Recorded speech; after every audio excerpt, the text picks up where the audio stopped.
지난 6월 6일 새벽 환율이 장중 1,561원까지 올랐습니다. 2009년 금융위기 이후 17년 만에 가장 약한 원화였죠. 그리고 바로 오늘 코스피가 8% 가까이 급락하는 와중에 환율은 또 조용히 새 기록을 남겼습니다. 마감 기준으로도 17년 만에 최고치였죠. 그러니 다들 이렇게 말하고 있습니다. 정부는 뭐 하냐? 개입 좀 하지. 근데 오늘 제가 던지고 싶은 질문은 조금 다릅니다. 개입한다고 이게 진짜 잡히긴 할까요? 결론부터 말씀드리면 지금 원화 약세는 한국이 돈을 못 벌어서 생긴 게 아닙니다. 오히려 정반대인데요.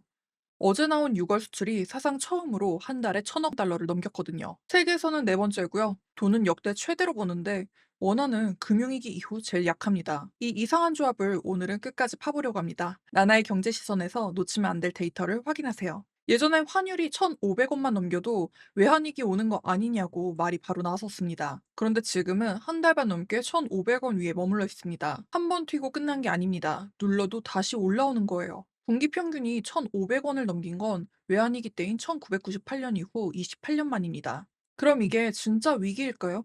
여기서 확실히 짚고 갈게요. 아니에요. 옛날 외환위기 때는 나라의 달러 자체가 말라버린 게 문제였었어요. 그런데 지금은요? 한국은행 공식 진단으로는 은행들이 해외에서 달러를 조달하는 여건이 안정적이라고 합니다. 그러니까 지금은 달러가 말라버린 위기가 아니라 달러가 머물지 않는 구조 때문인 거예요. 위기는 아닌데 위기 때나 보던 환율에 유독 오래 머물게 되는 상황인 거죠. 수출은 역대급인데 대체 왜 이런 일이 벌어진 걸까요? 여기서 오해 하나를 걷어내야 합니다. 환율이 오르는 건 우리가 돈을 못 벌어서다라는 말 절반만 맞는 거예요. 우리 정말 잘 벌거든요. 그런데 문제는 이렇게 번 달러가 국내에는 남아있질 않는다는 거예요. 마치 밑 빠진 독에 물 붓는 것처럼요. 작년에 우리가 벌어들인 돈이 역대 최대였는데 그만큼의 돈이 같은 해에 우리 국민의 해외 주식 투자로 다시 빠져나갔습니다. 벌어들인 만큼 다시 나간 셈인 거죠. 원래 2015년까지는 돈을 많이 벌면 원화가 강했습니다. 그런데 그 뒤로 이 공식은 깨졌습니다. 이제는 무역보다 돈이 어디로 움직이느냐가 환율을 정하는 시대가 된 거예요. 저는 이걸 환류 없는 흑자라고 부릅니다. 달러를 벌어들이는데 돌지는 않는 그런 흑자인 거죠. 그래서 지금 시장이 던지는 진짜 질문은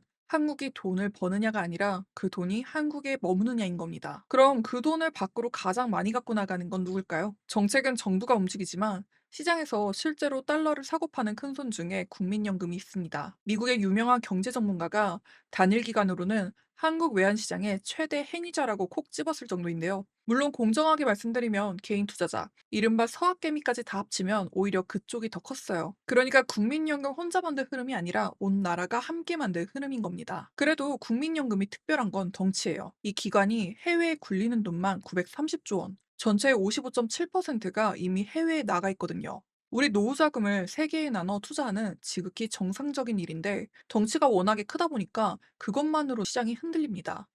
실제로 바로 어제 국민연금이 국내 주식을 조금 줄일 거라는 소식만으로도 코스피는 출렁거렸었죠. 참고로 이건 국내 주식 얘기라 환율이랑은 별개의 결정인데 그만큼 이 기관의 덩치가 크다는 증거죠. 그런데 여기서 오늘의 첫 번째 반전이 나옵니다. 작년에 그 최대 큰 손이 올해는 오히려 브레이크를 밟았거든요. 올해 초에 해외 투자 비중을 낮추기로 했었어요. 그러면 더 이상하죠? 큰손이 발을 뺐는데 환율은 왜 아직도 1,500원대일까요? 답은 간단합니다. 올해 원화를 끌어내렸던 건 다른 손이었거든요. 자, 그 다른 손은 바로 외국인이에요. 올해 상반기에 외국인이 우리 주식을 판 규모가 한국 거래소 집계로 149조 원입니다. 금융위기 때 8배가 넘는 역대급이었죠. 그런데 재밌는 건 그렇게 팔았는데도 외국인이 가진 한국 주식 비중은 오히려 늘었다는 겁니다. 주가가 그만큼 많이 올라갔거든요. 그러니까 이건 한국 탈출이 아니라 많이 오른 반도체 주식에서 차익을 실현하는 거예요. 다만 그 판돈을 달러로 바꾸는 과정에서 원화가 약해진 거죠. 이 힘이 얼마나 센지 오늘 다들 보셨을 거예요. 간밤에 미국 반도체 주가가 급락하자 오늘 코스피가 크게 빠지고 환율은 최고치를 새로 기록했거든요. 반도체를 팔면 원화가 약해진다. 이 연결이 오늘 눈앞에서 그대로 나타난 겁니다. 여기에 신경 쓰이는 게 하나 더 있습니다. 요즘 해외에서 우리 원화의 방향에 배팅하는 판이 5배 넘게 커졌거든요. 원래 이건 우리 시장이라는 몸에 붙은 작은 꼬리에 불과했었는데 이 꼬리가 너무 커지다 보니까 이제 거꾸로 몸통을 흔드는 겁니다. 한국은행 총재도 이 현상을 두고 꼬리가 몸통을 흔든다고 표현을 한 적 있죠. 그럼 한국은행이 금리를 올려서 잡으면 되잖아 싶으시잖아요. 그런데 한국은행의 이불이 좀 작습니다. 금리를 이불이라고 한번 표현해 볼게요. 금리라는 이불 한 장으로 성장, 물가, 환율 이 세 개를 다 덮어야 하거든요. 환율을 잡겠다고 금리를 올리면 빚이 있는 가계와 경기가 힘들어지고요. 경기를 살리겠다고 내려버리면 이번엔 환율이 더 오르겠죠. 그런데 최근 한국은행은 결심을 했습니다. 성장이 좀 힘들더라도 환율 쪽으로 이불을 당기겠다며 금리를 올리는 쪽으로 방향을 튼 거예요. 총재가 환율 쏠림은 용인하지 않겠다고 단호하게 말하기도 했고요. 그런데 이상하게도 환율이 내려오질 않아요. 왜 그럴까요? 이게 오늘의 핵심입니다. 지금 환율을 끌어올리는 게 금리 차이만이 아니거든요. 국민연금, 개인 투자자, 외국인, 해외 베팅까지 돈이 나가는 길 자체가 문제다 보니까 금리라는 약은 효과가 나타나기까지 시간이 걸리는 거예요. 그래서 시장은 2주 뒤 7월 16일이죠. 금융통화위원회를 주목합니다. 정부가 개입은 하고 있나라고 한다면 그건 이미 하고 있습니다. 그것도 역대급으로요. 올해 1분기에만 20조 원어치 달러를 시장이 풀었습니다. 게다가 6분기 연속 순매도로 다 합치면 453억 달러예요. 그런데 그 직후 성적표가 어땠을까요? 사상 첫 분기 평균 1,500원대였습니다. 역대급으로 돈을 쓰고도 못 잡은 거죠. 이거는 개입이 부족해서가 아니라 개입으로 잡히는 문제가 아니어서라는 가장 분명한 증거예요. 그럼 왜 더 많이는 못 쓸까요? 비상금이 4천억 달러가 넘는데도요. 여기에 딱 맞는 사례가 하나 있습니다. 1992년 영국이에요. 파운드가 공격당하자 영국은 비상금을 다 쓰고 금리까지 올리며 막았습니다. 그런데 소로스라는 투기꾼이 작정하고 덤비니까 결국 두 손을 들고 말았죠. 물론 그땐 환율을 딱 정해놓고 지키던 시절이라 지금 우리와 제도는 다릅니다. 하지만 교훈은 하나예요. 정부가 이 선은 지킨다고 티를 내는 순간 그 선이 오히려 투기 세력의 공격 목표가 돼버립니다. 그래서 정부도 특정 환율을 지키겠다고 말하지 못하고요. 과도한 쏠림만 완화하겠다고 하는 겁니다. 그리고 여기 좋은 뉴스처럼 알려져 있지만 환율 입장에선 부담인 게 하나 있습니다. 한국이 미국에 3,500억 달러, 우리 돈으로 500조 원이 넘는 돈을 투자하기로 한 거예요. 관세 협상의 카드라 그 자체로는 성과입니다. 그런데 이 돈도 결국 원화를 팔아 달러로 바꿔서 보내야 되거든요. 다행히 한 번에 다 나가는 건 아닌데요. 몇 년에 걸쳐 나눠서 보내죠. 다만 앞으로 매년 일정한 달러가 나갈 일이 예약돼 있다는 것 자체가 이미 약해진 원화에는 계속 짐이 되는 겁니다. 이게 나랑 무슨 상관이냐 싶으시죠? 바로 오늘 아침에 답이 나왔습니다. 6월 물가가 3.2% 올라서 2년 반 만에 가장 높았습니다. 제일 큰 원인은 기름값인데 그 위에 약한 원화가 수입 물가를 통해 부담을 더 얻는 거예요. 심지어 반도체 값이 오르면서 컴퓨터 가격까지 눈에 띄게 오르는 칩플레이션이라는 말도 나왔습니다. 우리 수출을 살린 반도체가 정작 내 물가에는 부담으로 돌아오는 셈인 거죠. 흔히 환율 오르면 수출 대기업은 좋은 거 아니냐고 하시는데 고환율이 모두에게 똑같은 건 아닙니다.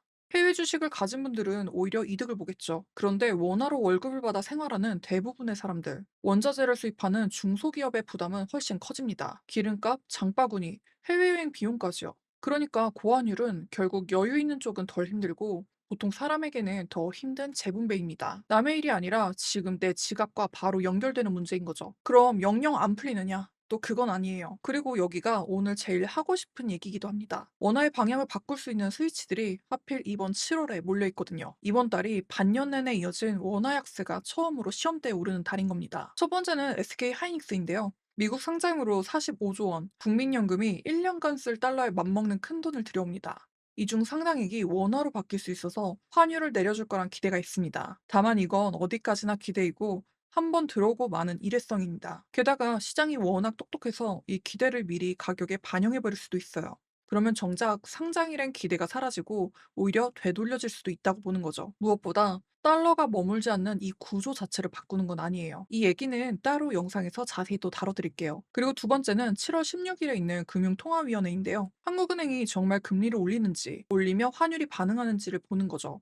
세 번째가 제일 큰 스위치인데 미국 AI 열풍입니다. 지금 우리 돈이 미국으로 가는 건 미국 AI가 세계의 돈을 다 끌어모으고 있어서거든요. 이 흐름이 꺾이면 방향은 달라집니다. 그런데 오늘 그 예고편을 봤어요. 미국 AI에 살짝 의심이 붙자 미국 증시는 조금 빠졌는데도 우리 코스피는 8%나 빠졌거든요. AI가 꺾이는 게 길게 보면 원화에는 도움이 되지만 그 꺾이는 과정에선 한국이 제일 크게 흔들릴 수 있습니다. 우리가 지금 미국 AI 흐름의 증폭기 같은 처지라서요. 그럼 정리해볼게요. 정부가 개입하면 되잖아.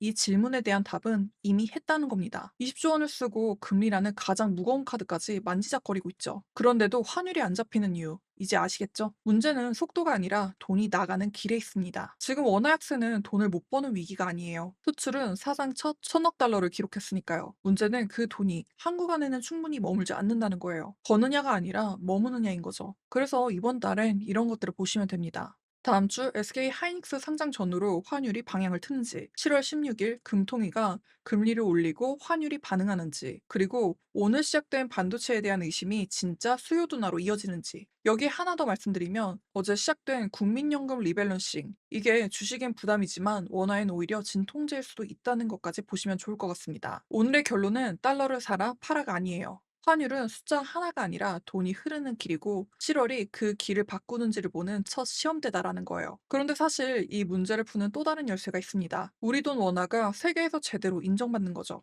마침 그걸 채점하는 세계적인 시험이 두 개 있었는데 한국이 최근 성적표 두 장을 받았었죠. 하나는 낙방이었고요. 하나는 합격이었죠. 주식 시험에선 떨어지고 채권 시험엔 붙었습니다. 이 이야기는 2부에서 이어가도록 하겠습니다. 도움이 되셨다면 구독, 좋아요, 알림 설정 부탁드릴게요. 지금까지 나나의 경제시선이었습니다. 오늘도 시청해주셔서 감사드립니다.